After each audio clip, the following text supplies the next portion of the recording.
Vamos lá. Oremos, pessoal, para não cair essa merda que tá uma bosta. Mas vamos lá.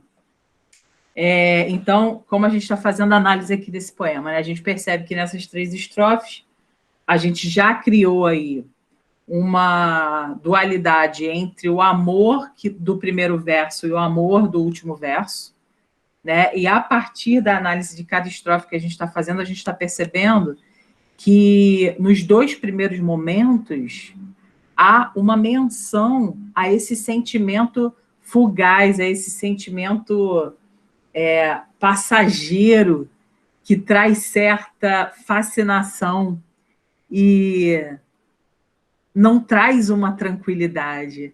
Eu agora estou com um sorriso no rosto. Por quê? Porque, cara, quando a gente está apaixonado, pessoal, a gente só faz merda. Aí me dá vontade de rir das coisas pelas quais eu já passei. Eu tenho certeza que você do outro lado também, se você, obviamente, né, tiver a sua saúde mental mantida com um relacionamento desse tipo de, né, de viés, mas se você já se apaixonou e você consegue olhar para o passado com certa tranquilidade, como eu consigo agora, você vai rir também, você vai achar engraçado, porque realmente a paixão é isso, né? A quantidade de merda que a gente faz não está no gibi. E aí, a paixão, ela traz, na realidade, um desconforto, né? Uma falta de tranquilidade. E é muito louco, porque a gente não consegue sair daquilo, né? É literalmente a ideia mesmo de paixão, que eu sempre comento com vocês, da origem da palavra no grego remeter à doença, né? Ao patos, à patologia. Então, é justamente um momento da vida em que a gente perde um pouco o sentido, né? A gente se entrega de uma maneira e aí depois a gente vê que não era nada daquilo. E é bacana porque a paixão passa, né? E a paixão não acontece uma vez só. Eu não acredito que a paixão aconteça uma vez só, não. Eu acho que ela acontece várias vezes. E na minha vida já aconteceu muitas. Então, as experiências da paixão, como a gente percebe nesse eu lírico aqui, num determinado momento, são paixões que trazem essa ideia aqui que eu achei sensacional, que é o engano do amor, né? Esse engano de amor que arrebenta a gente. Na verdade, isso tudo é um delírio, e como delírio, como ilusão, isso vai passar, tá? E aí depois ele vem com uma outra pegada, que é uma pegada que a gente percebe um outro tom. Ele fala assim: amor é vida, é ter constantemente alma, sentidos, coração abertos ao grande e ao belo, é ser capaz de extremos, né? Das altas virtudes, capaz de crimes até. Compreender o infinito, a imensidade, a natureza e Deus. Gostar dos campos, das aves, flores, murmúrios solitários. Aqui a gente já tem uma outra concepção, e é interessante essa concepção, né? Porque a paixão que a gente viu no primeiro e no segundo, ela também nos leva, ela também nos é capaz de promover atitudes das quais nos arrependeríamos, mas o amor também, né? A gente percebe que, dependendo da relação, o amor que a gente sente pela pessoa, a gente é capaz de tudo pela pessoa. Né? Se você parar para pensar na sua mãe, por exemplo, né? Ou no seu pai, eu não sei qual é a tua maior referência de amor, né? Uns têm uma referência maior em um dos progenitores, né? Mas não há qualquer coisa que um deles não faria por você, entendeu? Então, assim, se de repente alguém perguntasse para sua mãe, olha, você vai, para salvar sua filha, você vai ter que matar alguém. De repente ela mataria. De repente ela mataria, porque o amor que ela tem por você é tão grande, né, é tão bizarro, é tão inexplicável, que ela é capaz disso aqui, ó. Ela é capaz de cometer crimes. Um crime motivado por um amor incondicional, será que a gente pode pensar que seria a mesma coisa desse crime aqui, de um crime com essa esfera de paixão? Não sei. É um questionamento que a gente pode fazer. É um viés interpretativo, tá? E aí, o que acontece? Quando ele segue trazendo, né, ele traz a natureza, traz os campos, traz as flores, né? Isso a gente sabe que faz parte de uma dinâmica aqui do Gonçalves Dias, de botar sempre a natureza como algo presente ali naquela vida do homem romântico, mas sem deixar de tocar na questão do sentimento, sem deixar de tocar na questão do amor, da individualidade, da subjetividade. E, por fim, ele fala: conhecer o prazer e a desventura no mesmo tempo. Olha isso, colocando o amor como se fosse um sentimento, o quê? Dúbio, né? Um sentimento que leva você a experimentar todas as sensações felizes e as tristes. Tanto é que no voto do casamento a gente fala na saúde e na doença, né? Na alegria e na tristeza, justamente porque um casamento ou uma relação, qualquer que seja, não pode se manter apenas de bons momentos. Isso não existe. Isso cria, né, o que a gente estava conversando no outro dia, a tal da positividade tóxica, como se tudo tivesse sempre que estar bem. Quando, na verdade, não, né, pessoal? Nós somos feitos de altos e baixos, então nossos relacionamentos acompanham isso. Mas ele, esse eu lírico, diz aqui que, mesmo que ele conheça o prazer e a desventura no mesmo tempo, ele afirma: isso é amor. E desse amor se morre. Não quer dizer, aqui é uma coisa passageira, aqui é algo mais pleno, mais fixo, mais forte. E desse amor aqui nós morreremos, tá? Então, tá aí uma concepção interpretativa sobre essa poesia de Gonçalves Dias, tá bom? Que tem aí, acabou não saindo aqui, não sei se foi para baixo, mas o título é Se Morre de Amor mesmo, tá? O título dessa poesia é essa frase aqui. Bom, alguém quer comentar alguma coisa sobre essa poesia? Vocês viram mais alguma coisa que vocês queiram destacar? Vocês concordam, discordam com a minha avaliação? Vocês acham que a paixão, ela aqui para esse eu lírico, ela é positiva, ela é negativa? Me diz aí. Já uma coisa. Nesse texto também tem isso de circularidade, né? Que ele termina com uma coisa onde ele começa. Ou não? Aqui ele fala do amor e aqui embaixo ele fala também. Mas a questão da circularidade seria se fosse a mesma temática, né? Apesar de ele estar falando de amor aqui e amor aqui embaixo, ele está opondo esse amor, esse tipo de amor, a esse outro tipo aqui. Tá? Então, eu não consideraria que houve circularidade. Eu consideraria que ele falou de um assunto a partir de um viés e, no final, ele trouxe um outro viés sobre o mesmo assunto. Mas não chamaria de circularidade, não. A menção ao amor, ela existe não só ali na introdução, como em todos os momentos, né? Então, falar de amor tá ok. Agora, se fosse a mesma pegada, talvez eu poderia dizer que rolou sim uma circularidade temática. Aqui não, aqui rolou uma antítese temática, né? Porque o tema é amor, mas a concepção que se adota lá em cima e lá embaixo são diferentes. Entendi. Beleza? E numa prova, meu amor, se isso fosse perguntado, você responderia dessa forma, tá? Se falasse que rolou ali, na verdade, uma circularidade temática, é preciso que você tome cuidado, porque circularidade temática é uma coisa, posicionamento temático seria outra, né? Ele se posicionou sobre um viés aqui e sobre outro aqui embaixo. Diferentes, vieses diferentes. Tá?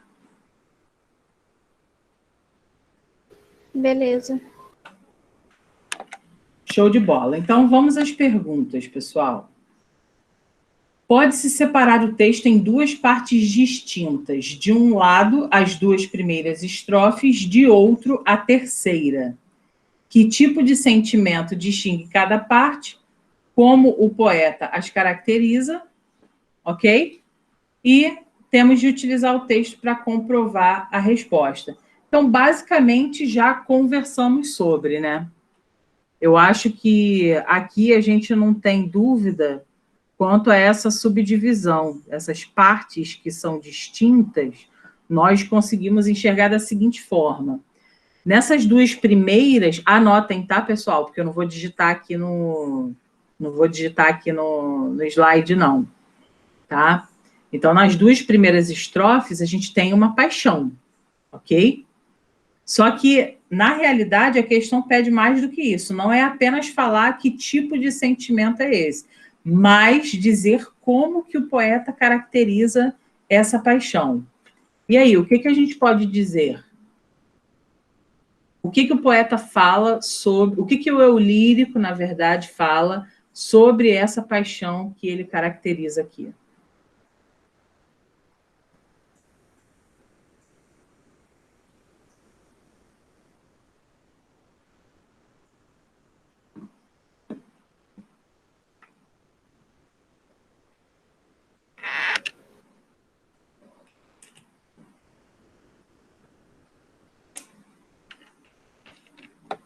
O que vocês acham? Como que ele caracteriza essa paixão? E detalhem, vamos pensar que quando a pessoa caracteriza algo, a gente tem que sempre buscar o quê? A gente tem que buscar aquela relação ali de adjetivo, né? Aquela relação do adjetivo com o substantivo. Tipo, ele caracteriza como um fascínio pela pessoa, né? Que ele até fala, isso não é amor, é delírio, daquela coisa de ficar pensando. Isso, exatamente. Então, há uma caracterização aí como algo passageiro, como algo fugaz, como algo ilusório. Finito, né? Isso, delirante, né? Ele fala sobre isso. Então, a gente pode caracterizar essa... Pode dizer que o poeta caracteriza a paixão dessa forma, né? Como uma fascinação. Ele até usa, ó, fascinação que nos surpreende, tá? Então, a gente tem essa concepção. Beleza. E agora, pessoal? E qual é o outro sentimento da terceira estrofe? A gente sabe que é o amor. A gente conseguiu fazer essa análise. Mas como que ele caracteriza esse amor? Que amor é esse? Que o primeiro amor, ele vem de simpáticas feições, de cintura breve, de graciosa postura. É o amor que o Igor falou do BRT, é o amor do Uber, é o amor do metrô, é o amor passageiro, aquele que você olha e, nossa, meu Deus, estou apaixonada. Né? São as simpáticas feições. Você na night, por exemplo, tu não quer pegar um feio, tu quer pegar um gato, porra. Se for para pegar feio, tu nem sai. Né? Então, quando a gente sai, a gente não, né? Tô fora do mercado. Mas quando alguns solteiros saem, hoje eu quero, sabe aquela coisa que a gente tem assim, hoje eu quero beijar todo mundo que eu vir pela frente. Assim como a gente às vezes fala, hoje eu só volto, né, às 7 da manhã, ou hoje eu só volto de maca para casa. Não sei se vocês já fizeram isso, eu espero que não, porque todos vocês são os anjos. Mas quando a gente tem aquele objetivo assim de sair para a zoeira mesmo, a gente lida com a ideia de simpáticas feições. A gente não está olhando um outro tipo de amor, que é o amor da terceira estrofe. A gente, nas duas primeiras estrofes, está ali numa questão mais carnal mesmo, de uma questão física, tá? Então, como que a gente pode caracterizar esse amor aí embaixo, na terceira estrofe, e quais são as partes que poderiam provar isso para a gente, essa caracterização? Fala para mim. É uma coisa mais sólida, né? Mais recíproca, não sei. Que ele fala, amor à vida é ter constantemente alma, como se tivesse uma companhia, como se fosse uma coisa já certa, e esse amor incondicional. É um amor que vem da alma. Eu gostei dessa coisa, né, que você falou. Tipo, é um amor que é eterno, né? É um amor que beira o espiritual, assim, né? É aquela coisa que você mistura natureza, Deus, né? Toda essa imensidão do sentimento, que é o contrário do sentimento que foi descrito lá em cima, tá? Então, acho que uma boa resposta aí no caderno de vocês é justamente essa ideia, né? Nas duas primeiras estrofes, paixão é o sentimento. A gente consegue comprovar isso com as partes, né? Em que ele diz que há fascinação, que há ilusão, que há delírio. E na terceira estrofe, a gente tem a caracterização do amor. E esse amor é um amor que vem da alma, é um amor eterno. É um amor que vai superar todos os obstáculos, tá? Então, essa primeira questão aqui foi uma questão mais de interpretação mesmo dentro dessa poesia. A segunda, pessoal, ele fala assim, ó, considere que antítese é a figura pela qual se evidencia a oposição entre duas ou mais palavras ou ideias. Aponte no texto 3 exemplos de antíteses. Então, vamos lá, pessoal. Mãos à obra aí. Leiam novamente e busquem antíteses, por favor.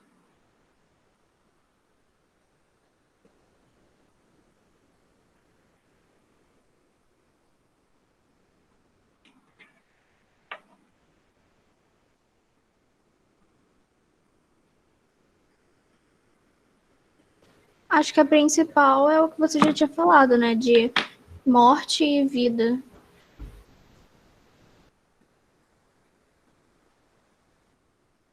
Mas morte e vida onde? Basicamente, entre os parágrafos, né? Das estrofes. No caso das duas primeiras com a terceira. Não, mas olha só, presta atenção. Eu quero exemplos do texto, exemplos mesmo. Não é assim, não são interpretações que eu quero. Eu quero exemplos, eu quero antíteses presentes no texto. Não que a gente teve de pensar sobre elas, a ideia do amor inicial com o amor final. Não, eu quero que a gente pegue antíteses dentro do texto. Vai lá. Gente, eu não estou vendo nem se tem gente digitando. Ah, tá. Pensei que tivesse alguém digitando no chat, porque eu não estava nem vendo. Mas vamos lá, pessoal. Deixa eu dar um zoom aqui. Deixa eu botar do jeito que estava aqui, é melhor. Onde é que tem antítese aí? Ô, já. Quando ele fala simpáticas feições, cintura breve, depois ele fala isso é delírio, devaneio, ilusão, tipo, ele faz vários elogios, depois ele fala que isso é tudo que não é real. Isso é uma antítese também, ou... Sim, mas olha só, presta atenção, vamos lá, pessoal. Vamos primeiro lembrar da antítese. A antítese é a oposição de termos. Eu quero termos, eu quero palavras, já. Palavra tal versus palavra tal na estrofe tal. Quero isso. Não é para a gente... não tem grandes dificuldades em relação a isso, tá, pessoal? É olhar mesmo e buscar aqui. Calma aí, o que está se opondo? Eu quero palavra, não quero todas essas ideias que você falou, Sara. Eu quero que você olhe uma estrofe e pense assim, porra, calma aí. Isso aqui são termos que estão se opondo. Eu não posso ter isso aqui e isso aqui ao mesmo tempo, né? Então, estou usando oposições. elementos contrários. Não quero ideias contrárias, eu quero elementos contrários dentro do texto.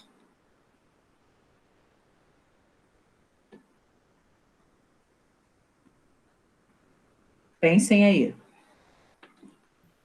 Quando ele fala buscar tristeza, soledade, o ermo e ter o coração riso em festa. Aonde está? Tá na terceira estrofe, no 8º verso. Aqui, né? Isso. Buscar tristeza, soledade, o ermo e ter o coração em riso e festa. Aí é aquela ideia do pranto e do riso, né? É a questão de você ter o coração em riso e o pranto ali presente. Assim como, na realidade, a gente também tem isso aqui, ó. Não sei se vocês viram. Ó, altas virtudes e crimes. Altas virtudes, uma pessoa que tem altas virtudes, ela é uma pessoa capaz de crimes? Não. Isso aqui é uma antítese, tá? A gente também pode olhar a antítese aqui embaixo, ó, conhecer o prazer e a desventura. Quer dizer, o prazer e o desprazer, né? Então, também temos aí uma outra antítese, tá? Quando a gente tem aqui embaixo, ó, o ditoso e o misérrimo dos entes, a gente tem aqui algo positivo e algo extremamente negativo. Então, essas palavras também se opõem, tá, gente? Então, quando a gente fala da antítese, é bom a gente procurar os elementos mesmo, tá? Palavras mesmo, a gente colocar, assim como a gente estudou lá no Barroco, por exemplo, as antíteses em que a gente falava, ali, ó, já, na poesia, a gente tem o céu versus a terra, Deus versus diabo, a gente tem pecado versus salvação. Então, é sempre bom que a gente pegue os termos para construir essas antíteses aí das quais a gente está falando, tá? Então, se você quiser anotar, a gente percebe, na verdade, que tem muita antítese nessa terceira estrofe, né? Então, essa ideia aqui, eu acho bem aparente, essa ideia aqui das virtudes, ó, versus capacidade de cometer crimes, isso aí é uma antítese forte. A ideia do riso e do pranto, que a Ju falou, a ideia do prazer e da desventura, tá? E aí já temos 3, né? Eles pediram 3. Então, aponte no texto 3 exemplos. Já temos aí, mas se você quiser, só a título de curiosidade, também a palavra ditoso versus a palavra misérrimo, tá? Que vem de mísero, né? Que se opõe, obviamente, àquilo que é ditoso. Visto que aquilo que é ditoso é aquilo que é afortunado, é aquilo que é feliz, é aquilo que é favorável, tá bom? Se opõe à ideia da miséria aí que a gente viu. Vamos para a próxima. Num dos famosos sonetos de Camões, é dito que o amor é um contentamento descontente. Vocês lembram desses sonetos de Camões? Amor é fogo que arde sem se ver, é ferida que dói e não se sente, é um contentamento descontente e é dor que desatina sem doer. Vocês lembram? Já leram isso em algum lugar? Sim. Pois é.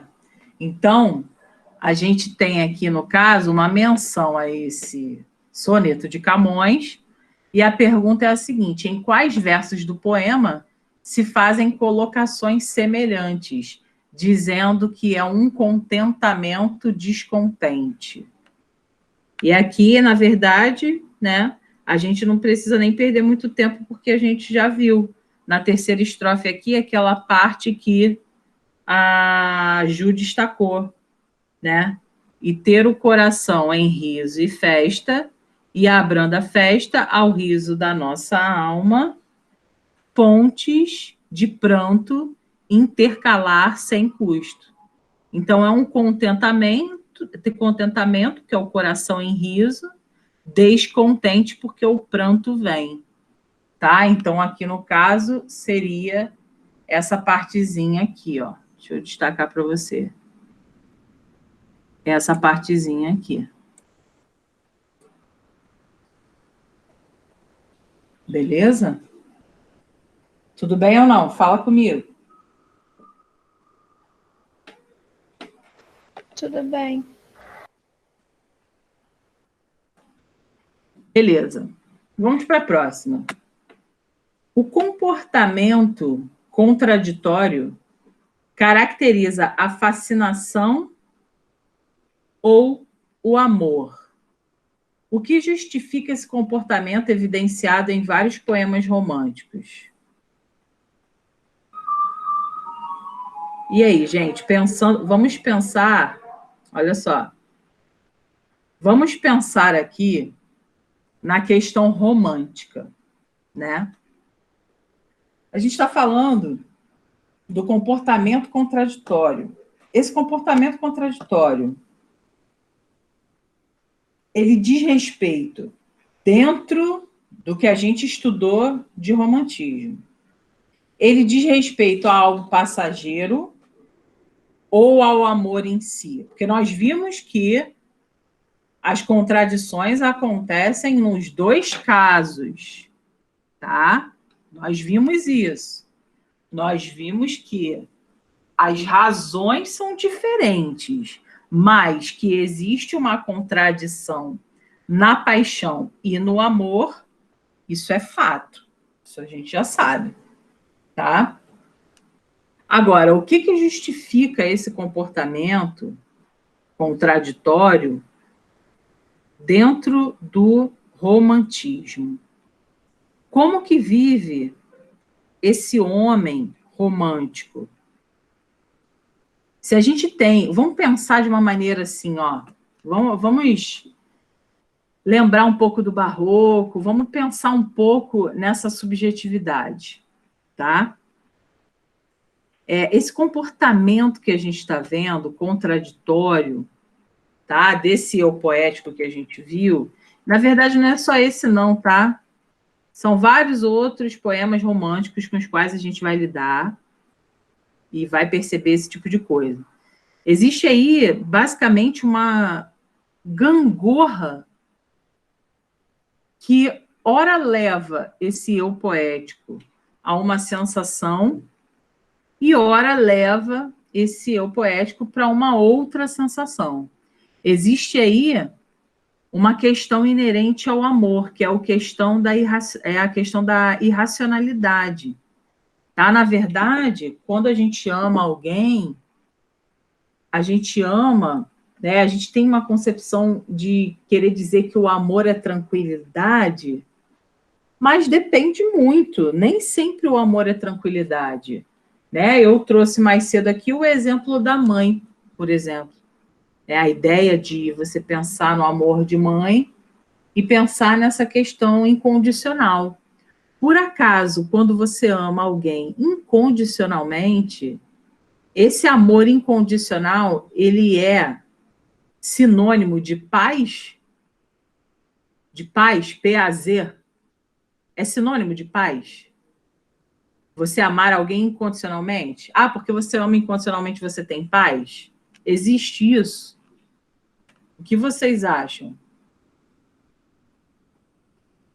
Não, porque justamente aquele medo de perder a pessoa também ajuda, né? Tipo, a não ter aquela paz. Exatamente, exatamente. Então, quando tua mãe fica acordada, quando tu chega às 5 da manhã, tua mãe está acordada ainda, já passei muito por isso. Hoje em dia, menos, porque, enfim, né? a vida é diferente, a gente não está mais junto, né? Eu estou numa casa, ela está em outra. Mas até pouco tempo, cara, ficava acordada me esperando. Mesmo eu estando com o Vitor, mesmo eu estando segura. É porque para a mãe a única segurança é debaixo das asas dela, tá? Não existe qualquer outra segurança. Não existe, tá? Então, assim, esse comportamento contraditório, ele caracteriza o amor. Não é a paixão. A paixão, você vai ter uma questão contraditória? Vai, mas aquilo vai passar, aquilo vai acabar. O amor, você vai levando, você vive com essa inconstância a todo momento. A certeza do sentimento não é a certeza da paz. É algo muito complexo, né, pessoal? É algo muito subjetivo. Nessa aula aqui a gente está viajando para cacete, mas a ideia é essa. Então, a gente precisa olhar para esse amor que é colocado nos poemas românticos como um amor que vive na gangorra das emoções, que ora está tranquilo e ora está intranquilo, porque faz parte do sentimento isso. E eu acho, trazendo até para a nossa linguagem, né, de hoje, eu acho bacana a gente pensar que o amor tem essa instabilidade, de alguma maneira. Em algum grau existe uma instabilidade. Porque por muito tempo as pessoas falavam assim: ah, não, o amor é quando você fica tranquilo com uma pessoa, a paixão é quando você fica ali passando mal e tal, seu coração bate, aquela coisa toda. Mas não, o amor não, no amor você tem paz. Porra nenhuma, você não tem paz no amor também não. Entendeu? Porque o amor, ele traz essa coisa que a Sara falou, né? Você tem medo de perder. Então você vive uma esfera meio barroca, sacou? Uma esfera de crise. Você gosta muito, você ama muito, mas ao mesmo tempo você tem medo de perder aquilo e você acha que você não vai sobreviver sem aquilo. Entendeu? Então essa resposta aí eu não vou fechar com uma resposta não, isso aí é muito pessoal. A única coisa que eu diria é que o comportamento contraditório caracteriza o amor, né? Não a fascinação. A fascinação, você se fascina naquele momento e depois você se desfascina, né? Da mesma maneira, isso principalmente para nós geminianos, da mesma maneira que a gente se apaixona, a gente também se desapaixona com uma facilidade ímpar. Entendeu? Então, a ideia é que o amor, dentro dessa esfera romântica, seja, de fato, o propulsor desse comportamento contraditório. Tá bom, pessoal?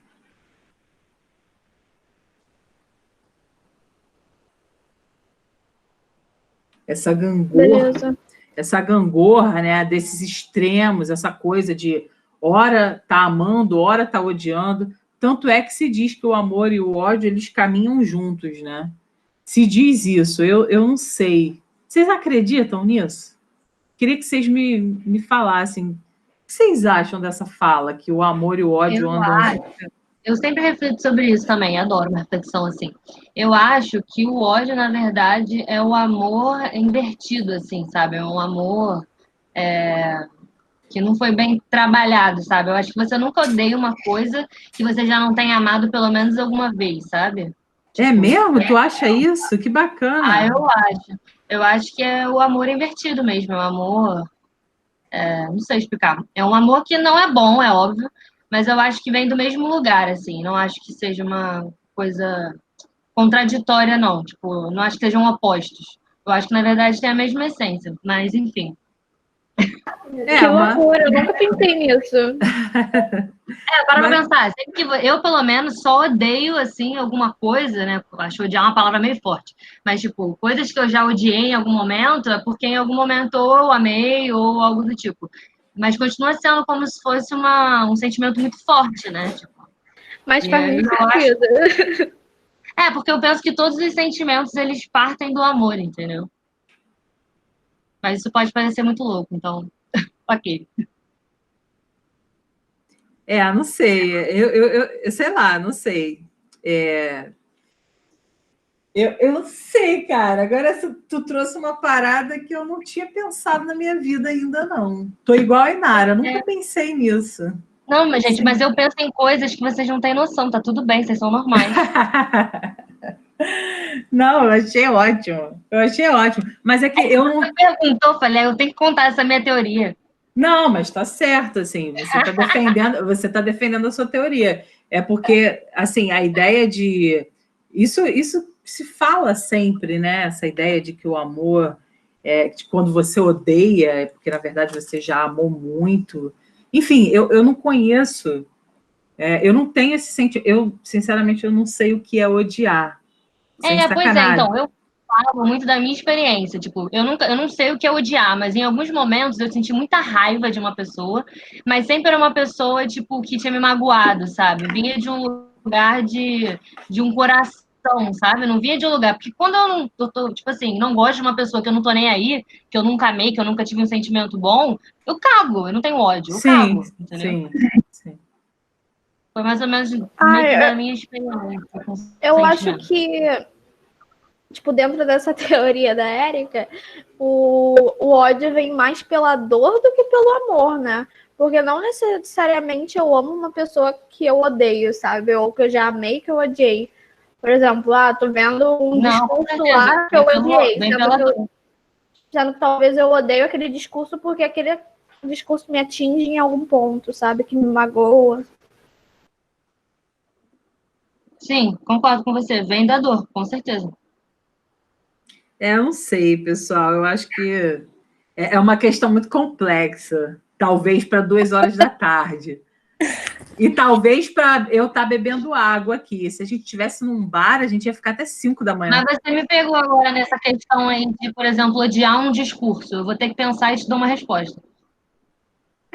Odiar um discurso, tem discurso, sei lá, homofóbicos, preconceituosos que eu odeio, e eu não consigo ver nenhum amor nisso aí. Mas eu vou pensar e eu te conto. Muito bom, muito bom. É isso aí. Fala, Sara, tu ia falar alguma coisa? Não, tipo assim, eu concordo com as duas em certo ponto, mas eu acho que, assim, são sentimentos opostos, mas que se ligam no sentido de como você sente. Porque tanto no amor quanto no ódio, eu acho que você cria uma fissura pela pessoa. Tipo assim, tudo que a pessoa faz te afeta, seja positivamente ou negativamente. Então, estamos falando de intensidade de sentimento, e não da natureza do sentimento. Sim. Eu acho que tipo, no bom sentido ou no péssimo sentido mesmo, assim, mas acho que tipo, você querer saber da vida da pessoa toda hora, porque quando você odeia alguém, eu acho, tipo, você não é uma pessoa indiferente, você, querendo ou não, se afeta, o amor também, você se afeta com a pessoa. Sim. Sim, isso que eu penso Verdade. também. Caraca, viado, a gente tá falando dessas paradas agora, que loucura. Mas vamos lá, vamos que vamos. Nem 2 horas da tarde. Nem 2 horas da tarde a gente já está viajando, bebendo água, hein? Imagina se a gente estivesse num bar. Mas vamos lá. Não podemos ir para o bar mesmo agora, pessoal. Mas vamos que vamos. Temos aí agora o Álvares de Azevedo, e aí a gente já saiu da primeira fase, agora a gente está indo para a segunda. Né? Falando em cerveja, falando em bar, estamos entrando aqui, né, naquele comportamento byronista bizarro de entrega aos vícios, entrega à bebida, entrega às drogas, sexo, drogas e rock and roll, né, de Álvares de Azevedo e toda a sua companhia na segunda fase. Beleza? E aí vamos também pensar sobre essa produção, tá? Então, vou ler para vocês e vocês vão acompanhando aí comigo, tá? Porque depois também vamos fazer questõezinhas sobre. Vamos lá. Ter 20 anos sem gozar de leve a aventura de uma alma de donzela. E sem na vida ter sentido nunca na suave atração de um róseo corpo, meus olhos turvos se fechar de gozo. Nos meus sonhos pelas noites minhas passam tantas visões sobre meu peito, valor de febre meu semblante cobre, bate meu coração com tanto fogo, um doce nome os lábios meus suspiram, um nome de mulher, e vejo lânguida no véu suave de amorosas sombras, seminua, abatida, a mão no seio, perfumada visão, romper a nuvem. Sentar-se junto a mim nas minhas pálpebras, o alento fresco e leve como a vida. Passar delicioso, que delírios. Acordo palpitante, ainda a procuro. Embalde a chamo, embalde as minhas lágrimas banham meus olhos. E suspiro, e gemo. Imploro uma ilusão. Tudo é silêncio. Só o leito deserto, a sala muda. Amorosa visão, mulher dos sonhos. Eu sou tão infeliz, eu sofro tanto. Nunca virás iluminar meu peito com um raio de luz desses teus olhos? Isso aqui é a carência level master, né, pessoal?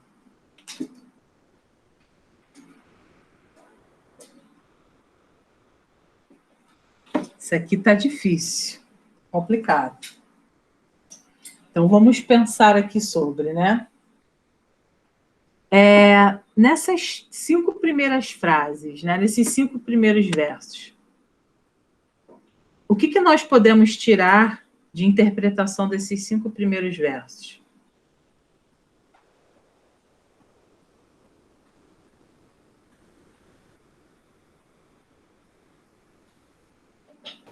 Parece uma coisa meio pessimista, eu acho.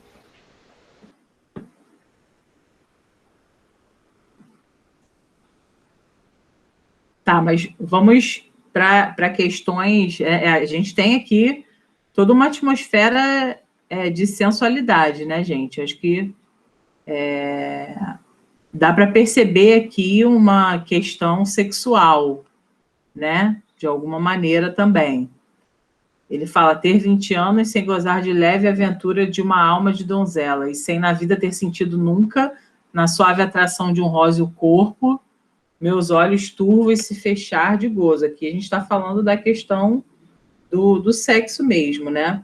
Então, como se ele... Sim, mas assim, eu não entendi se ele tinha 20 anos ou se já tinha 20 anos que ele não transava. Fiquei sem entender. Não, aqui são 20 anos de idade. Ah, tá. E aí ele tá dizendo ele é tipo virgem, é isso? Isso. A ideia é que ele nunca tá. teve, ele nunca teve o prazer de ter uma mulher ao lado, né? E aí ele nunca também, ele nunca sentiu um corpo, né? Aí ele fala róseo, o corpo, meus olhos turvos e se fechar de gozo. Aí a menção ao prazer, ao orgasmo e tudo mais.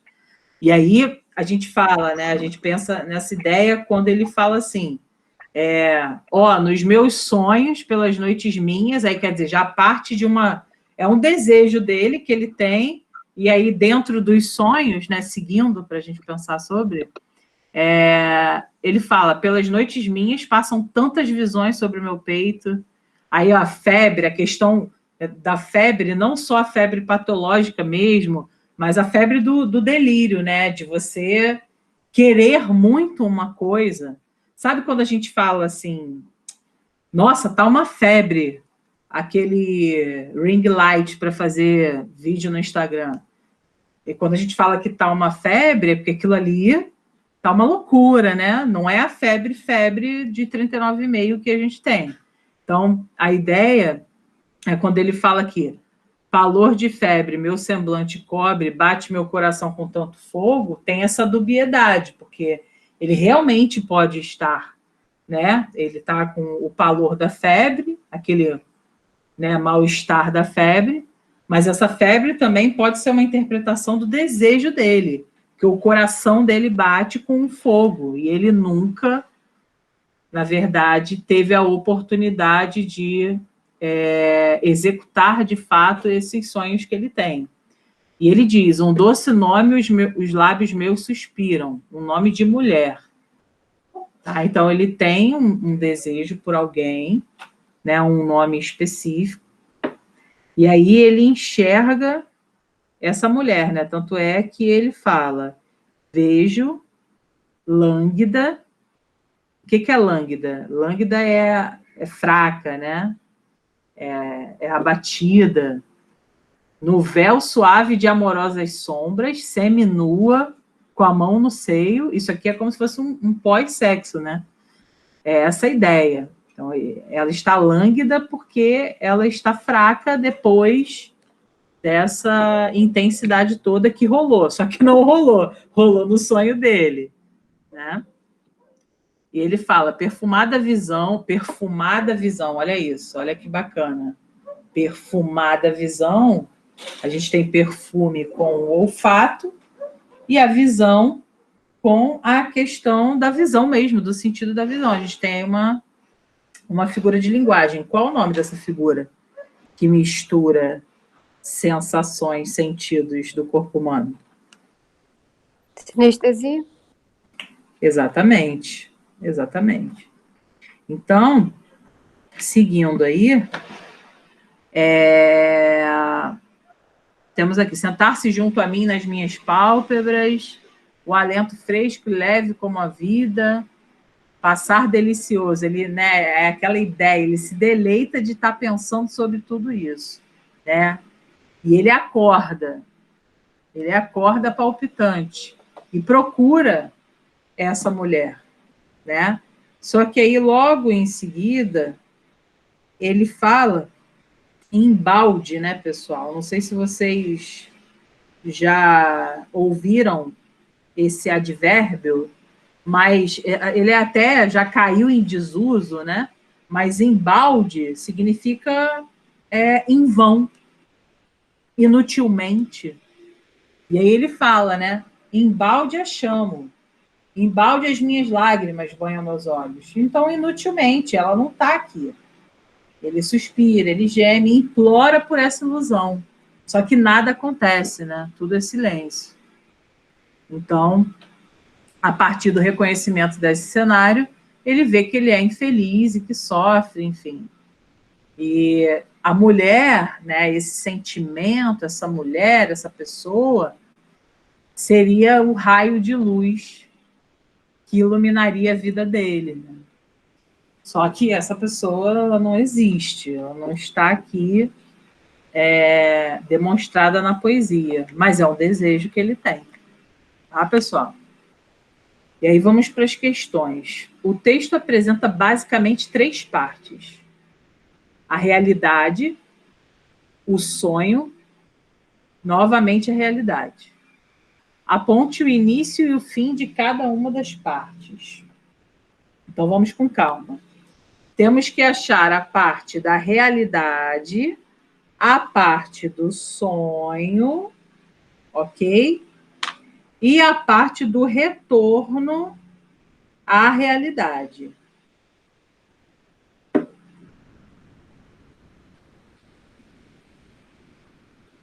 Então, vamos lá. Então, quero que você identifique para mim, já, a realidade é do verso tal ao verso tal. Sonho é do verso tal ao verso tal. E a volta da realidade é sonho... a volta da realidade é do verso tal ao verso tal. Fala para mim. Então, ó, temos aqui 1, 2, 3, 4, 5, 6, 7, 8, 9, 10, 11, 12, 13, 14, 15, 16, 17, 18, 19, 20, 21, 22, 23, 24, 25 e 26. 26 versos, quero que me digam de qual verso a qual verso é realidade, de qual verso a qual verso é sonho, e de qual verso a qual verso é o retorno à realidade.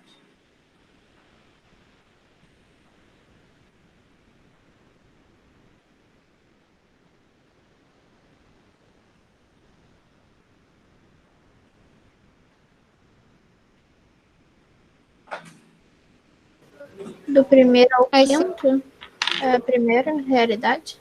Tá, é isso aí, beleza. Do primeiro ao quinto é a realidade. Show de bola. Tranquilo. Agora, onde temos o sonho? Do sexto ao 17º, eu acho. Então, ó. 6, 7, 8, 9, 10, 11, 12, 13, 14, 15, 16, 17. Verdade. Essa parte aqui, então, tá?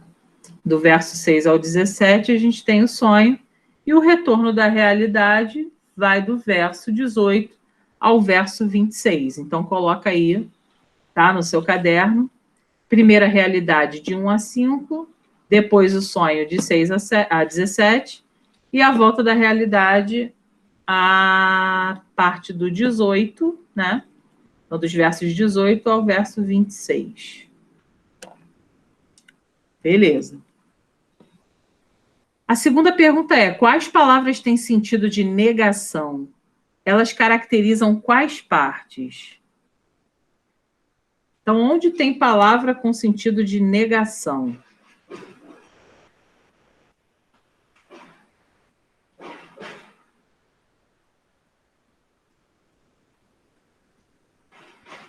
Se a gente separou em 3 partes, realidade, sonho e volta da realidade. Primeiro precisamos identificar onde estão as frases, as palavras negativas. E qual é o sentido de essas palavras negativas estarem justamente onde elas estão e não em outro lugar? É na realidade, né? Principalmente no início e no final, no caso onde tem a realidade. Mas me diz as palavras negativas da realidade da primeira parte e da última.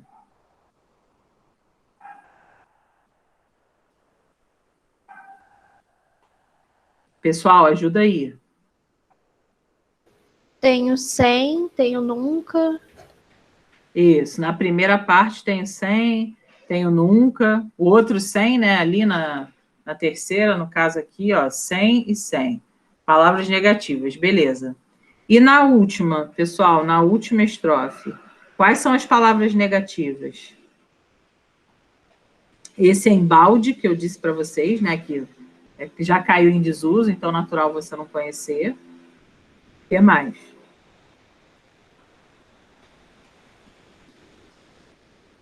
Vocês estão ouvindo a obra? Infeliz.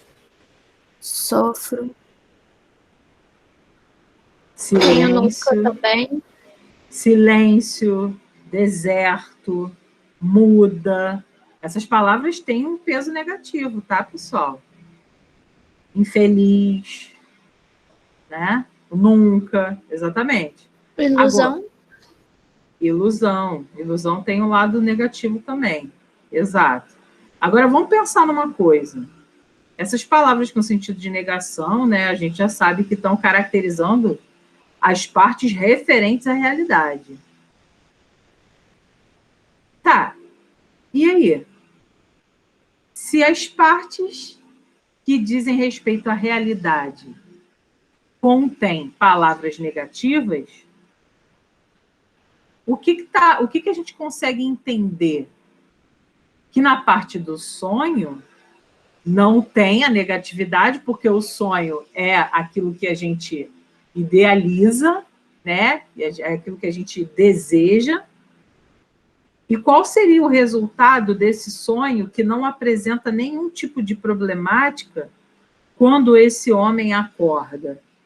Porque se o sonho é idealização e não acontece de nada negativo, o que vai se gerar a partir desse sonho? Mais e mais frustração. Não sei se você percebeu, mas a tristeza dele aqui em cima, ela é mais leve do que essa tristeza aqui. Então, quer dizer, tem tristeza, ele sonha, e nesse sonho é delicioso, enfim, é mara, só que quando ele acorda muito mais desolado do que ele começou ali o poema. Você concorda com isso? Você conseguiu enxergar isso? Sim. Aqui embaixo, tristeza pouco é bobagem, tá? Aqui embaixo ele está muito pior. Então, quando tem essa questão, né, de caracterizar, quais partes caracterizam, qual seria o efeito semântico disso, se a gente estivesse numa prova pedindo aí, né, uma questão objetiva, comentando sobre a utilização das palavras com sentido negativo, se referindo à realidade, se perguntassem sobre a diferença entre elas, ou qual era o sentimento predominante nessa terceira parte, não seria apenas o de tristeza, mas o de frustração, né? Porque ele chegou a sonhar com aquilo, estava maravilhoso, e aí ele acordou e viu que era um sonho, olhou para o lado e falou, cara, que merda. Gente, quem nunca passou por isso, pelo amor de Deus? A gente estava tendo um sonho mara, e de repente a gente acorda. Ai, que raiva que dá.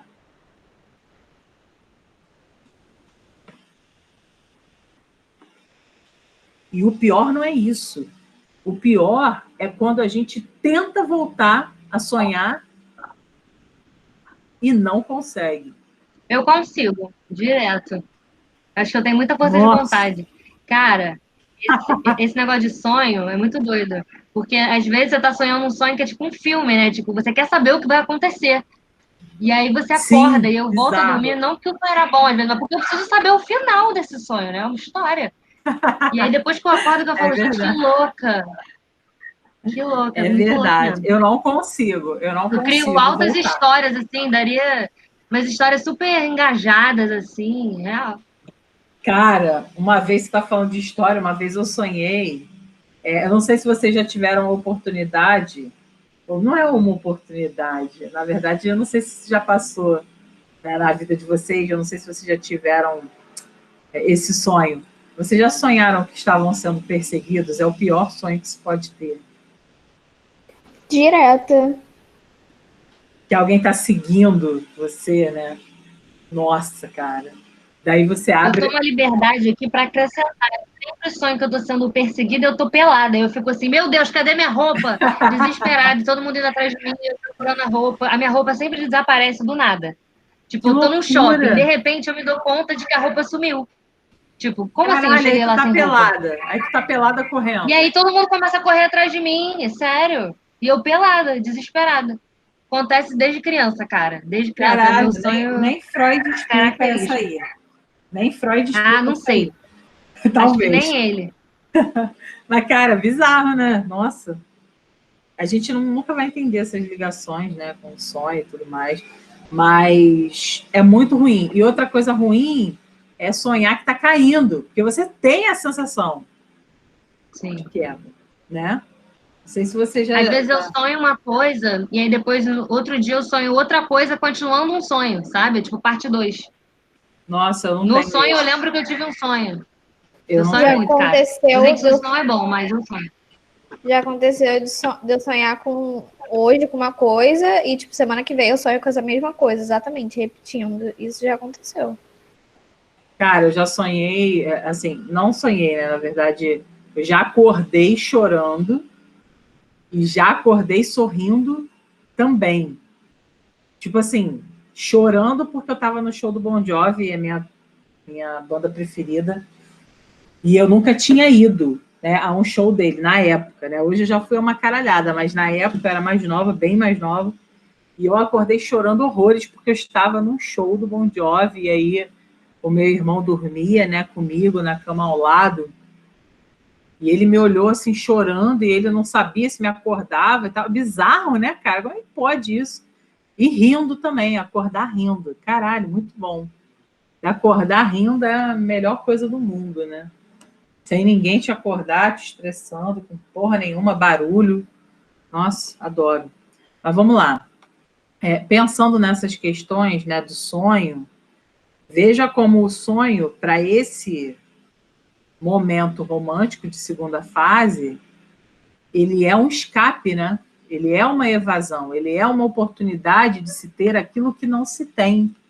A vida desses caras era muito louca, né? A gente, quando estuda sobre literatura a fundo, a gente percebe que a vida dos caras era complexa e não tinha muito jeito, não, entendeu? Eles se drogavam mesmo para sair daquela realidade. Mas vamos lá. Eu acho que a gente meio que indo para 3, a gente já tem uma noção maior, né? Porque a ideia é comparar as duas partes relativas à realidade com a parte relacionada ao sonho. Isso aí você pode notar que, cara, quando ele fala da realidade, ele demonstra uma característica forte do romantismo, que é a ideia do pessimismo, da frustração e tudo mais. E quando ele fala do sonho, existe uma ideia existe, na verdade, uma idealização, até porque é idealizado que a gente viu que na questão 2 ele tira as palavras de sentido negativo. Então, como são exercícios de fixação, né, esse aí é bem fixação mesmo, bem fácil, bem tranquilo. Tá? Estamos falando aí sobre um poeta que é pessimista e demonstra isso, né, nas partes da realidade, e um poeta que idealiza a parte do sonho. Isso aí não tem muita dificuldade, não. Tá? A 4. Caracterize a mulher com que sonha o poeta. Pessoal, como que é essa mulher que o poeta sonha? Idealizada, inclusive, né? Olha a sinestesia que ele usa para representar essa mulher. Né? Ele fala que ela é uma visão perfumada, né? Então, é uma mulher idealizada também. Nenhuma dificuldade para a gente partir aí para a última. Idealizada. Para a última desse poema, né? A última diz o seguinte: com base no texto Ideias Íntimas, que foi o que a gente leu agora, comente a trajetória típica do autor da idealização à frustração. Então, gente, olha só, a ideia aqui é a seguinte: a gente tem uma realidade aqui pautada, né, naquilo que ele vê sobre a própria vida, né? Então, ele está ali enxergando essa individualidade, falando do que falta para ele, beleza? E aí ele precisa recorrer a um sonho, tá? Para que, a partir desse sonho, ele possa se realizar. Então, o fato de ele olhar para si mesmo e ver que a vida dele é uma bosta, que ele não tem o que ele quer, a mulher que ele quer, e para isso ele precisa sonhar, isso aí acaba levando a uma frustração, a um tédio, ao desligamento da vida. Tá? Então, basicamente, era isso que eu queria que vocês comentassem, né? Essa trajetória, quando eu falo que comente a trajetória de Álvares de Azevedo dentro dessa ideia aqui, dentro dessa noção aqui que a gente consegue pegar de ideias íntimas, é que ele está ali no egocentrismo, falando, né, de toda a negatividade de sua vida, e ele precisa recorrer a um sonho para poder ter aquilo que ele quer. Mas percebendo que um sonho, enfim, é uma ilusão, ele fica pior ainda, e isso leva ele à frustração. A frustração, pessoal, é pior do que a tristeza. Caralho, porque a tristeza, ok, você vai ficar triste. Agora, se você fala em frustração, a frustração você estava esperando por alguma coisa e, putz, do nada aquilo acaba, do nada aquilo não acontece. Sabe a ideia de expectativa? Essa coisa de que a gente está ali esperando por algo e está contando que algo vai acontecer? Eu não sei o que vocês acham, eu quero até ouvir vocês, mas eu acho muito pior esperar muito de alguém ou de alguma coisa do que simplesmente deixar rolar, né, pessoal?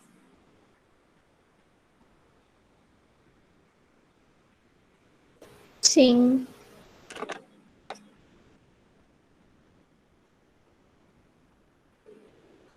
Com certeza. Expectativa só tem uma função, gerar frustração. Porque nunca vai ser daquele jeito mesmo.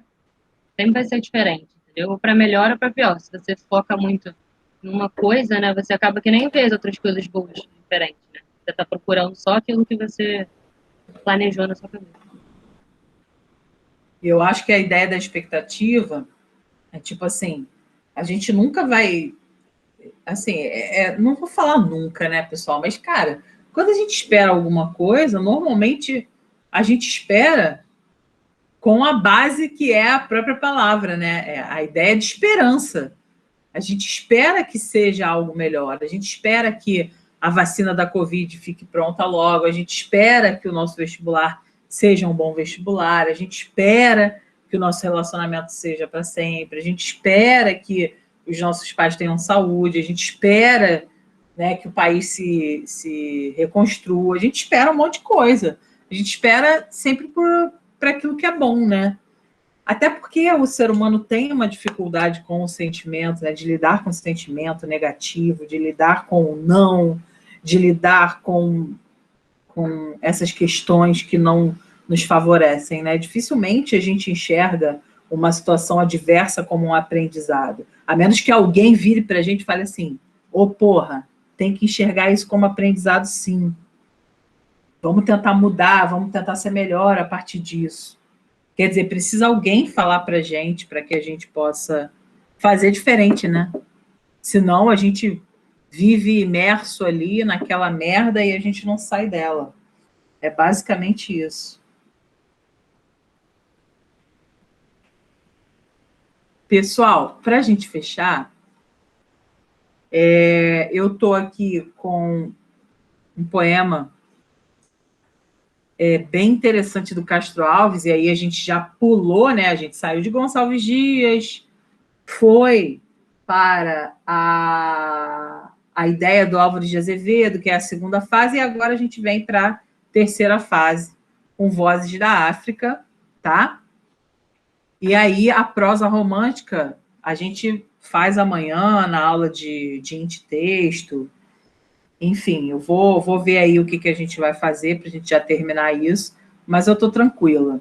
Né? Em texto eu estou muito adiantada, eu já vou acabar a matéria mês que vem. Então, a gente vai ficar fazendo muita questão aí, resolvendo muita coisa, mas tô melhor. A interpretação é o que eu estou melhor, assim, de trajetória. E a gramática eu acertei. A literatura eu preciso acertar, então, de repente, amanhã eu falo da prosa romântica e aí a gente faz essa aula e na sexta a gente vai para a oficina de redação à tarde. Mas vamos lá, pessoal. Esse Vozes da África é de Castro Alves, e o Castro Alves ele tem aquela pegada mais social. Tanto é que a sua fase é conhecida como fase social, como poesia social, como fase condoreira, né? Nós conversamos sobre isso, inclusive aquela ideia do condor, do pássaro que vive na Cordilheira dos Andes, que voa alto e que tem essa semelhança com o poeta, que é trazer a informação para a sociedade. Então, vamos lá. Acompanhem aí comigo. Deus, ó Deus, onde estás que não respondes? Em que mundo, em que estrela tu te escondes, embuçado nos céus? Há 2000 anos te mandei meu grito, que em balde desde então corre o infinito. Onde estás, Senhor Deus? Qual prometeu, tu me amarraste um dia no deserto na rubra Penedir. Infinito, galé, por abutre me deste o sol candente, e a terra de Suez foi a corrente que me ligaste ao pé. Cristo, embalde morreste sobre um monte, teu sangue não lavou de minha fronte a mancha original. Ainda hoje são, por fado adverso, meus filhos, a limária do universo, eu, pasto universal. Hoje, em meu sangue, a América se nutre, com dor que transformara-se em abutre, ave da escravidão. Ela juntou-se às mais, irmã traidora, qual de José os vis irmãos outrora venderam seu irmão. Basta, Senhor, de teu potente braço, role através dos astros e do espaço, perdão para os crimes meus. Há 2000 anos eu soluço um grito, escuta o brado meu lá no infinito. Meu Deus, Senhor, meu Deus. Pesada essa parte aqui, né? Em meu sangue a América se nutre. A gente vai falar sobre essa parte. Então vamos lá, gente, para a gente fechar aqui. O poema é construído a partir de uma estrutura de diálogo. De quem é a voz enunciadora, quem é o interlocutor, e se ouve essa voz desse interlocutor, fala aí.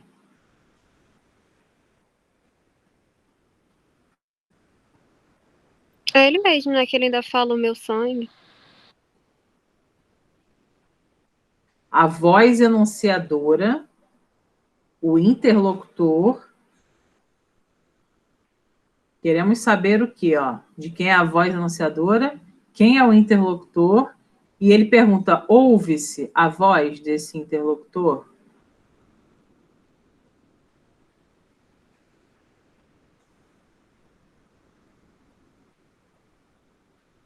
Eu já não entendi qual a diferença da voz do enunciador pro interlocutor. O interlocutor é com quem eu falo. A voz enunciadora é quem fala. Vou voltar ali, ó. Lê de novo. Não me responde, não. Lê de novo.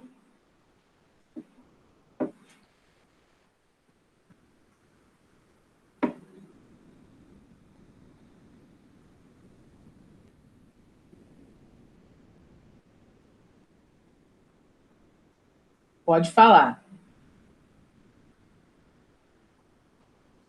Não, é porque, tipo, o interlocutor vai ser sempre quem lê o poema, não? Não, a gente está falando daqui dessa realidade. Com quem que o eu lírico está falando? Ah, tá, entendi. Com Deus? Isso, com uma divindade, né? Que ora é Deus e ora é Cristo, né? Ele começa falando Deus e depois ele fala Cristo. Beleza. E essa voz anunciadora, né? A voz que anuncia, quem é que fala? Esse eu lírico é, na verdade, quem?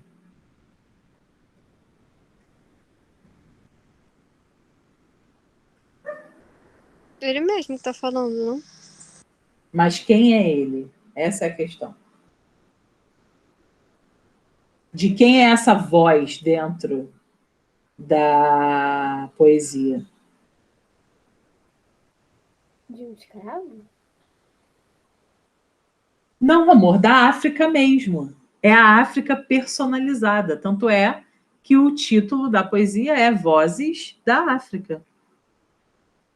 Essa voz enunciadora é a África personificada, que está chorando pelos seus filhos que estão sendo escravizados. Ah, tá, entendi.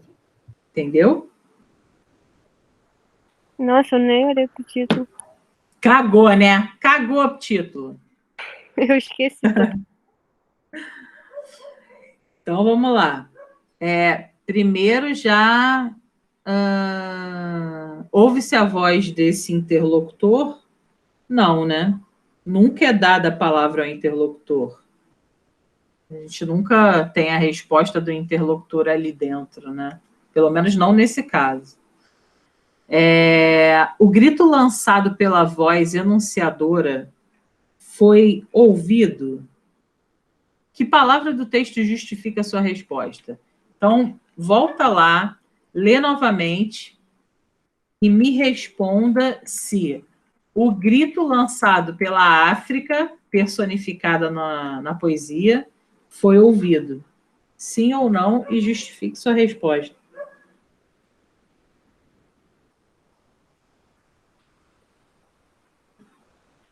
Não, porque ele fala 2000 anos, eu soluço um grito.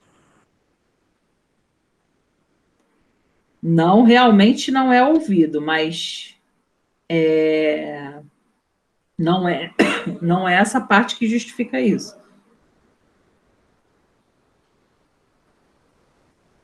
Por ele continuar gritando até o último verso?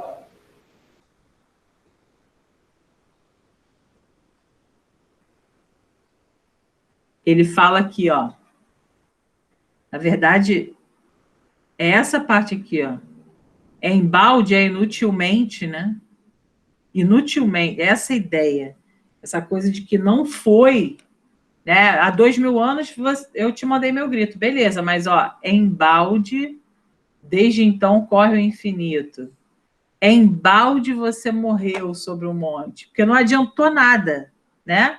Continuamos a sofrer, continuamos a ser escravizados, tá? Então, mais do que esse verso aqui, é, na verdade, o verso que contém a negativa, tá? Que no caso aqui é esse embalde, e o embalde significa o quê? É em vão, inutilmente, tá? Ele Espelhado para há 2000 anos eu soluço um grito. Também não pode ser? É que, tipo, eu soluço um grito, tipo, ele tá esse tempo todo desesperado, assim, né? Sim, mas aí a comprovação da negativa é sempre com uma palavra negativa, tá? Fica a dica, tá, pessoal? Comprovar alguma fala negativa tem sempre mais peso a resposta quando você usa uma palavra negativa também. Tá? Então, por mais que essa ideia da Sara seja real, para fins de comprovação, né, se você tiver que marcar uma opçãozinha ou escrever, no seu caso você tem que marcar uma opção, procure sempre a opção que tem uma palavra negativa, tá? Como inutilmente, como em vão, tá? Porque embalde é uma palavra que não se usa mais, mas agora você já está ligado. Se por acaso aparecer, você já sabe o que é, tá bom?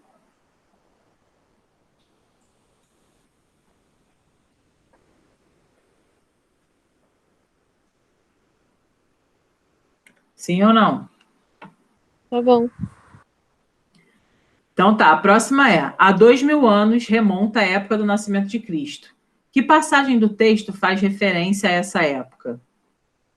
E que relação tem o assunto do poema? Então, ó, que passagem do texto faz referência à época do nascimento de Cristo?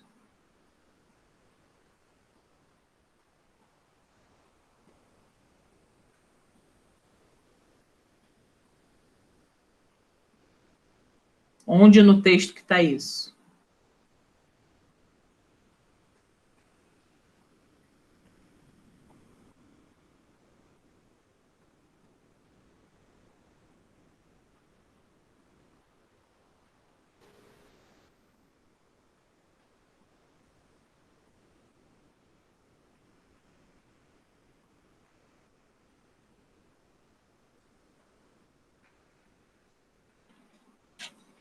Aqui, ó. Aqui, ó. Hoje em meu sangue a América se nutre, condor que transformara-se em abutre, ave da escravidão. Ela juntou-se às mais, ó. Irmã traidora. Qual de José os vis irmãos outrora venderam seu irmão? Tá? É essa parte aqui que se refere à ideia do nascimento de Jesus, né? Quando José, diante da ameaça de matar o menino Jesus, foi avisado por um anjo e partiu para o Egito. Essa parte religiosa aí que eu não sei se você sabe. Fala. Eu pensei que era. Volta no texto rapidinho. Eu pensei que era o segundo verso. Que tá tipo, que estrela tu escondes? Referente ao nascimento de Jesus, né? Que apareceu uma estrela em cima dele, basicamente isso, não? Aonde? Ah, o segundo verso. Não, mas aqui ele está falando de Deus, né? Em que estrela você está, Deus? Não se refere ao nascimento de Jesus, né? Ah, tá, beleza. Beleza, vamos lá para penúltima. Que tipo de relação se estabelece entre o abutre e o condor? Que figura de linguagem é essa? Então vamos lá, ó.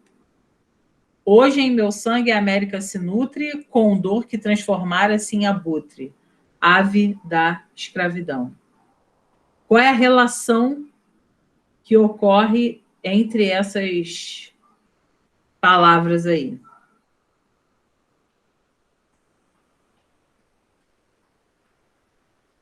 Olha como é importante você saber da questão do condor, né? De quem era o condor e o que o condor representava. Por isso que é a geração condoreira. Essa eu vou responder para vocês porque essa é difícil, tá, pessoal? O que acontece? Essa relação que se estabelece entre o abutre e o condor é uma relação de antagonismo. Não sei se você pensou, mas a figura de linguagem é a antítese. Por quê? O abutre, ele representa o quê, pessoal? A escravidão. Enquanto o condor representa a liberdade que se tem quando você tem a informação. Lembra que o condor era aquela ave lá que eu comentei com vocês, da cordilheira, e que o poeta se achava um condor porque ele levava a informação. E o conhecimento é liberdade, né, pessoal? O conhecimento liberta a gente de qualquer amarra. Então, a relação é uma relação de antagonismo, e justamente por ser uma relação de antagonismo, a gente tem uma antítese presente aí, tá? Respondi essa para você, porque essa talvez, assim, não é difícil, mas também não é fácil de explicar. Tudo bem ou não, pessoal?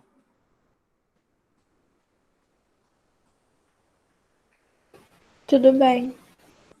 Para a gente fechar, hoje em meu sangue a América se nutre.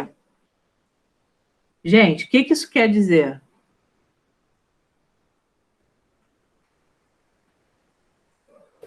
Da exploração do povo africano sofrido?